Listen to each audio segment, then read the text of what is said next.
हौहारो करी जतन विविध विधि अतिशय प्रबल अजय।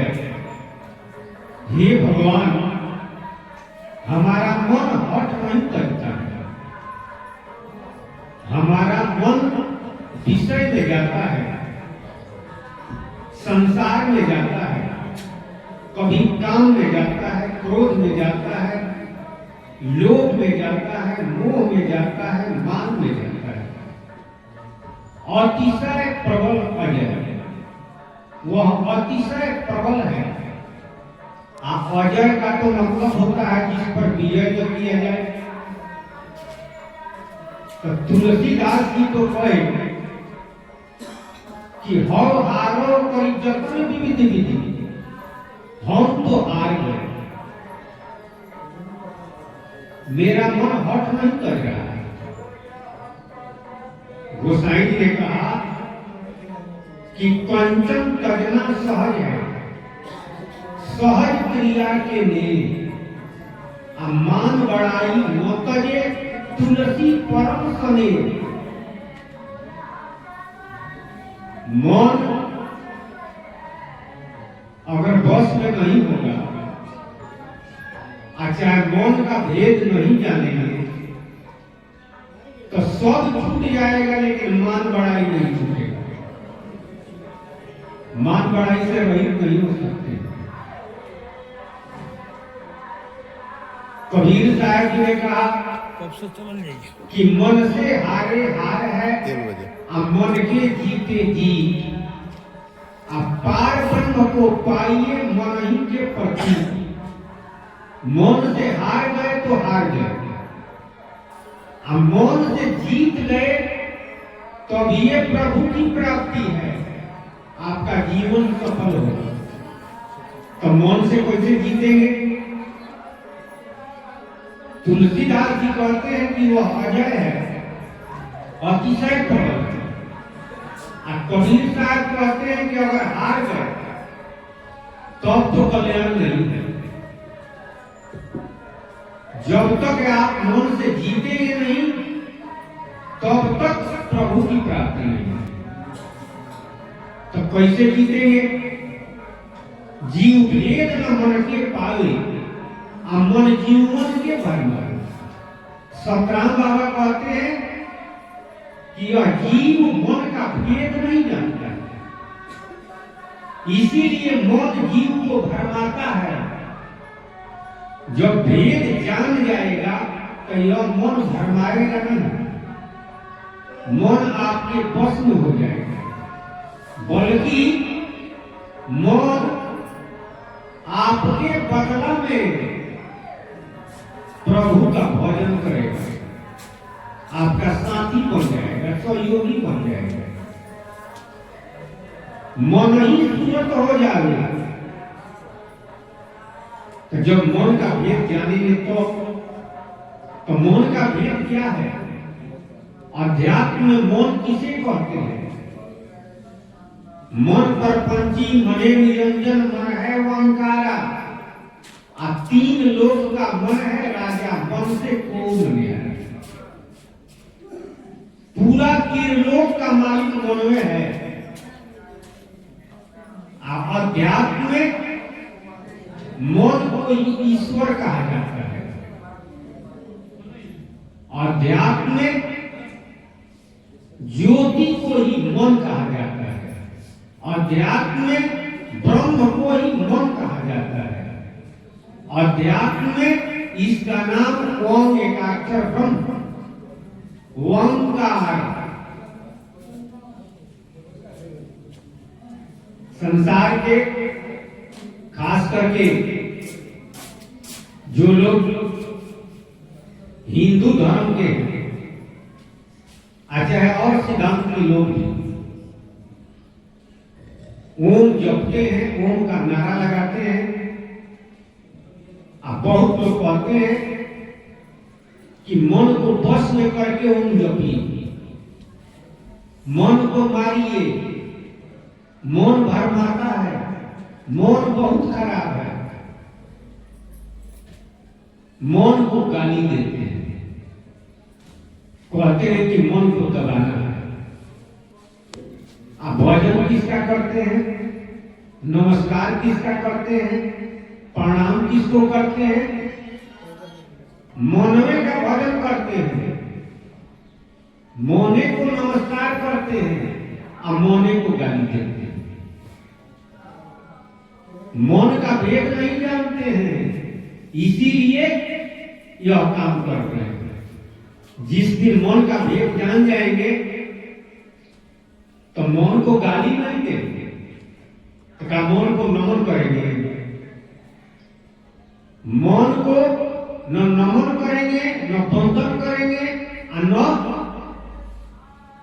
उसको गाली देंगे, न मौन से राग करेंगे न द्वेष करेंगे, दोनों से रहित हो जाएंगे। मौन आपके बस में हो जाए। वास्तव में अध्यात्म में मन ही ईश्वर है, मन ही भगवान है, तो भगवान आपके बस में हो जाएंगे। भगवान से आप बड़े हैं, भगवान को आप अपने बस में नहीं कर सकते। लेकिन कबीर साहब कहते हैं कि मौन को हराइए, मौन को अपने बस में कीजिए। तो इसका मतलब हुआ कि भगवान को हराइए, भगवान को अपने बस में कीजिए। इसका मतलब है कि वास्तव में हम इसका भेद नहीं जानते। जिस दिन भेद जान जाएंगे तो अब ये हमारा कल्याण संभव है। महाराज इस सतराम बाबा कहे कि जिसको लोग शैतान कहते हैं, भगवान ही शैतान बना है या शैतान ही भगवान बना है, जानते नहीं है, इसीलिए फंसे हुए हैं। शैतान से द्वेष करते हैं और भगवान से राग करते हैं। प्रेम करना और द्वेष करना, यह दुगो है। जो लोग त्याग लिए हैं वे लोग संसार से द्वेष लिए हैं, और किससे राग किए हैं? अध्यात्म में ईश्वर से, ज्योति से, ओंकार से, ओम से। दोनों दो है। मन का अपना रूप न कोई, साधु चोर नर नारी हो। ज्योति के दुनिया सकलो बनौला आ जोनी के कैल तमाशा। आ नारी पुरुष में जीव फसौला, थोड़े विषय सुख आशा। अखबर जीवा के आंधर बनौला बालमा, आया नरा देखेला तमाशा पर मौला बालमा। अध्यात्म में ब्रह्म कहते हैं ज्योति को, मौन कहते हैं ज्योति को, ब्रह्म को, ओंकार को। उसी का रूपांतर योनि और जगत है, शरीर और संसार है। तो शरीर, संसार, परिवार, घर द्वार छोड़ करके जंगल में चले जाते हैं। क्या तेरा माया है? अरे ब्रह्म का ही रूपांतर है। वास्तव में दोनों एक है। सोना और गहना में क्या अंतर है? गहना भी सोना है, ये डिजाइन में है, अंतर यही है। सोना कोई डिजाइन में बना दिया गया है तो गहना हो गया। दुनिया के लोग गहना देख रहे हैं, और जो ज्ञानी है वह सोना देख रहा है। लेकिन जो लोग त्यागी है वो गहना देख करके भागते हैं कि माया। सोना ब्रह्म है, लेकिन गहना सोना से भिन्न है। गहना सोना से भिन्न नहीं है, वह भी सोना है। तो एक से द्वेष करते हैं और एक से राग करते हैं।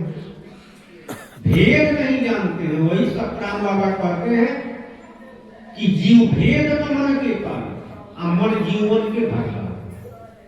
मौन भरमाता है। भरमाने का मतलब क्या होता है? गीता में भगवान श्री कृष्ण यही कहे कि भरमा रहा। भरमाने का मतलब घुमाना। यह घुमा रहा है। 84 लाख योनि में घुमाता है। हाथी में, घोड़ा में, कुत्ता में, सियार में, मकर में, सर्प में, बिच्छी में, चींटी में, इत्यादि में, मनुष्य योनि में। कभी सुकर्म करता है तो स्वर्ग में घुमाता है, कुकर्म करता है तो नरक में घुमाता है, कभी वैकुंठ में घुमा देता है। कबहू पूर्व वैकुंठ जयबू और कबहू नरक ले जाएगा। आवागमन से होई ना उबार तुम्हारा, एक दिन आई जाए डोली लगा कि घुमा रहा है, यानी भरमा रहा है। महाभारत में भगवान श्री कृष्ण से पांडवों ने कहा कि आधा राज हम लोगों को चाहिए। भगवान ने कहा कि तुम लोग तो जुआ में हार गए हो। तो पांडवों ने कहा कि उछल से जीत लिया है।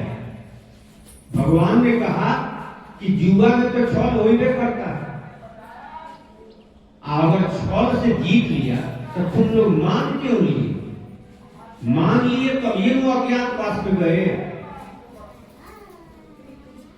अज्ञातवास में तुम लोग गए तो मान लिए तब ये लू तो आधा राजपाट के हकदार नहीं हूं। तो पांडवों ने कहा कि हम लोग कैसे जिएंगे? भगवान ने कहा कि हाँ, इसका उपाय तुम लोग कैसे जियोगे, इसके लिए तुम दुर्योधन से कहो कि हम लोगों को फोरिस दिया जाए। अगर नहीं देता है तो तुम लोग युद्ध कर सकते हो, कानूनन युद्ध करने के अधिकारी बन जाओगे। लेकिन इस तरह से आधा राज मांगते हो तो कानूनन गलत है। तो पांडवों ने कहा कि सरकार तो आप ही करिए। अच्छा कहिए, हम लोग करते हैं। भगवान ने कहा कि हम तो यही कहेंगे कि तुम लोग 5 गांव मांगो। कर्ण को दुर्योधन 25 गांव दिया, तुम लोगों को 5 गांव दे देगा। माल गुजारी सुन करके खाओगे।